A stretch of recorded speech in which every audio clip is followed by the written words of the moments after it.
Belum lama ini viral video seorang pria yang menunjukkan aksi berjalan dengan kaki palsu. Video itu diunggah lewat akun TikTok @rikikurniawan221.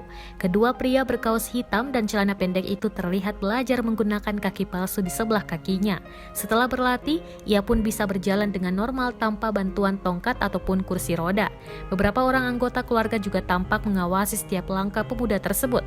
Video tersebut pun banjir semangat dari netizen dan telah ditonton lebih dari 3 juta kali.